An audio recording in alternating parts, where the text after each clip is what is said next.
Olá, pessoal, tudo bem? Continuando aqui a gravar sobre o catálogo.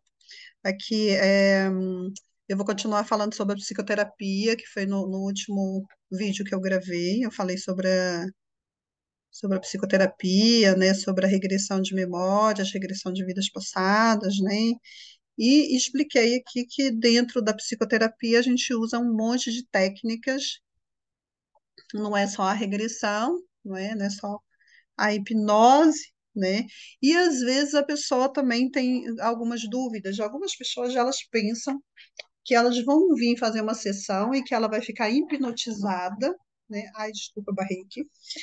E que o terapeuta vai fazer o que ele quiser, vai induzir, né, e tudo, e a pessoa pensa que ela entra num estado profundo. Então, lembrando que a regressão de memórias, né, o trabalho de hipnose, ele pode ser leve, profundo ou moderado, entende? Então, tem pessoas que entram em transe mais profundo, tem pessoas que entram em transe moderado, outros mais leves, né? Às vezes a pessoa, quando você está fazendo a indução, ela pensa, eu não estou, acho que eu estou aqui, é eu, né? Não estou hipnotizada. Mas o que que é a hipnose, né? Em si, falando aqui dentro da terapia. É, aliás, vamos falar num geral aqui, né? Quando você está vendo um filme numa televisão, né, uma série, ou uma novela, ou um jornal, ou um jogo de futebol, seja lá o que for, um programa favorito. Você está lá em frente à televisão e alguém fala com você. Você está escutando a pessoa falar, você, tá, né? Ou então você finge que nem escutou, porque você está tão investido aqui que você nem responde a pessoa. Aí passou aquela cena e tal, você olha para a pessoa e fala, ok, tá, e você responde a pessoa. Então, aquela pessoa está hipnotizada, né? Ela está num transe ali e está concentrada, né? Que a gente chama ali dentro daquilo que ela está vendo, mas de certo ela está hipnotizada, ela está ali naquela conexão com aquilo que tá acontecendo. Então, a hipnose, quando você passa numa loja, vê uma roupa, você gosta, fica ali parada, imaginando, criando uma conexão com aquela roupa, né? E às vezes você está andando, está com o marido segurando a sua mão e você está olhando para trás e indo, e ele fala, mulher, olha aqui para frente, senão você vai cair. Hipnose, né? Então, nós somos hipnotizados o tempo inteiro, nós praticamos isso, consciente ou inconscientemente, né? Só que dentro de uma sessão existe uma indução. Quando a gente fala da hipnose e da indução, é como se fosse um processo meditativo, né? O processo de indução para ajudar o interagente a aquietar a sua mente, para ele parar de pensar em um monte de coisa que ele está pensando de uma vez só, né? A nossa mente, ela fica com vários pensamentos ao mesmo tempo. Então, pensamentos muito loucos. Se a nossa mente conseguisse, tivesse um lapisinho e ficasse desenhando os pensamentos que passam de hora em hora, de minuto em minuto, ou de segundo em segundo, a gente ficaria louco, porque são configurações de imagens, né, que a gente nem imagina que existe. Pensa, mas pensa que não existe imagem, né? Aquilo cria, no plano energético, cria imagem. Então, o que que acontece? Esse processo de indução, de aquietar a mente com o processo de respiração, né, com essa viagem visual, né, que a gente vai induzindo a pessoa a visualizar as coisas de um campo, jardim, alguma coisa, para ela distrair a sua mente e entrar num processo de conexão e relaxamento.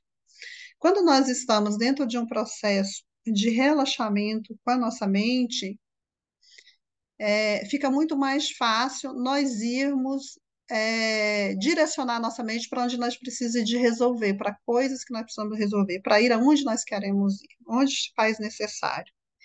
Ou significa, com a mente quieta, né, com o que a gente chama no processo de transe, você vai lembrar de coisas em que talvez a maioria das pessoas não lembre. Por exemplo, a pessoa lembra, ela vai lá para dentro do útero da mãe, ela escuta conversas em que o pai teve com a mãe, que ninguém nunca falou e que só os dois sabem.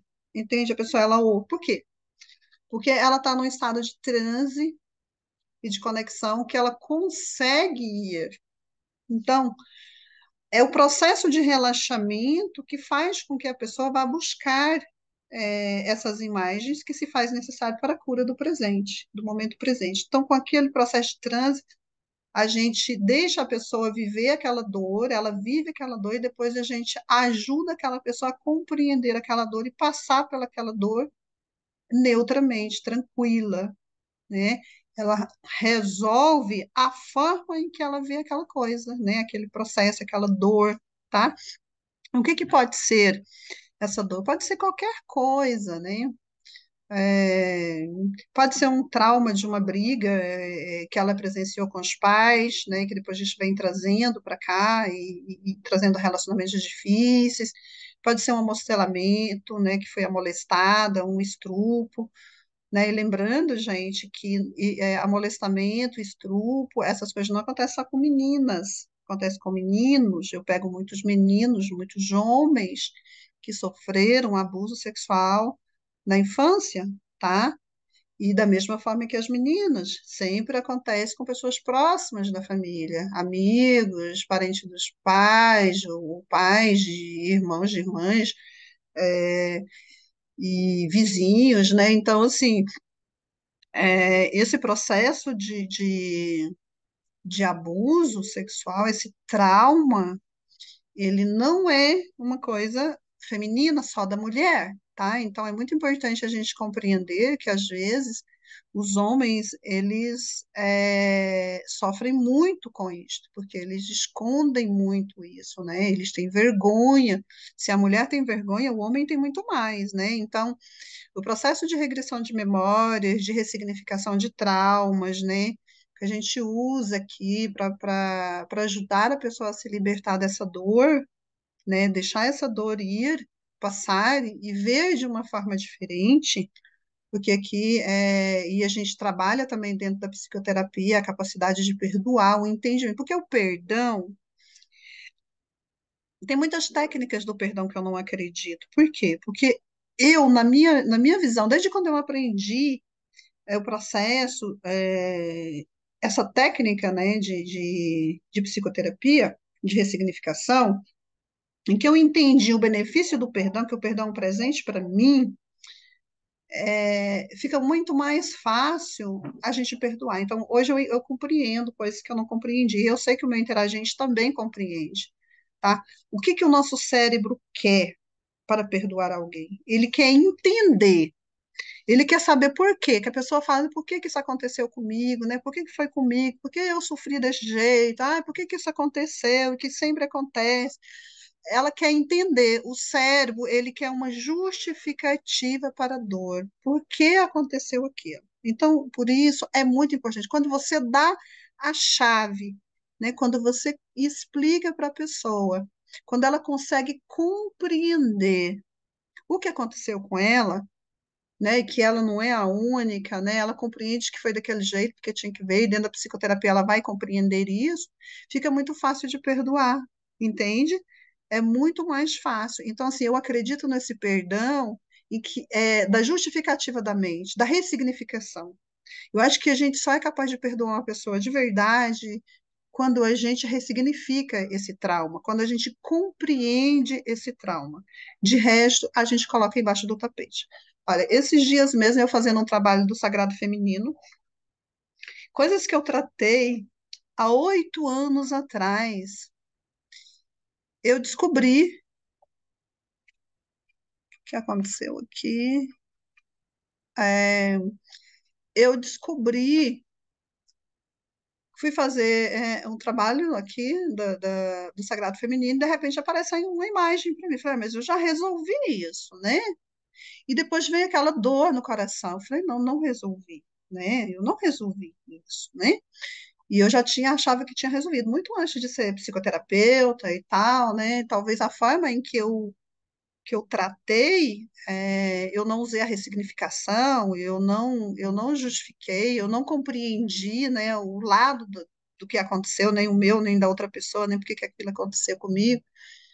Eu sei que ficou essa perna para trás, né? E quando eu fui fazer essa cura, e eu não só pude tratar essa esse acontecimento mais profundo na parte da onde eu sentia que a mulher estava ferida, a minha mulher, o meu lado feminino estava ferido, como pude ressignificar e como pude libertar a pessoa que me fez essa dor, que me causou essa dor de uma forma com mais consciência, sabe? Foi muito consciente aquilo, foi muito libertador para mim, algo que eu achava que já estava resolvido. Mas, às vezes, você percebe alguns insights, quando começa a vir pessoas com dores parecidas e você começa a sentir incomodada com aquilo que a pessoa está te contando, é porque você ainda não curou, tá? Quando alguma coisa que você ouve, parecido com aquilo que você tem, que te incomoda, alguma coisa que incomoda a gente, que vem do outro, porque a gente tem que resolver em nós, sabe? Hum. Não quer dizer que seja a mesma coisa, né? Mas coisas parecidas. Então, vou ficando por aqui, tá? Se você tiver alguma pergunta, pode postar aí. Se você gostou da minha explicação, né? Que a gente não pode gravar um vídeo muito grande para não ficar tão cansativo, mas dê um clique aí, um joinha, tá? Se você gostou, para que outras pessoas vejam que é importante, né? E também é importante quando a gente recebe uma informação e que é gostosa e que foi útil para a gente também lá, ó, oi, que bom, foi legal, Cléo, gostei da sua explicação. É um incentivo para a pessoa, né? Um gesto de gratidão da parte de quem ouve. Então, eu peço aí. Eu não sei se eu falei, se eu me apresentei, meu nome é Cleonice Matos, e eu sou terapeuta integrativa e estou falando do meu catálogo, tá? Então, vá lá, se você não conhece ainda, veja as minhas terapias e vamos encerrar por aqui. Um grande abraço de luz.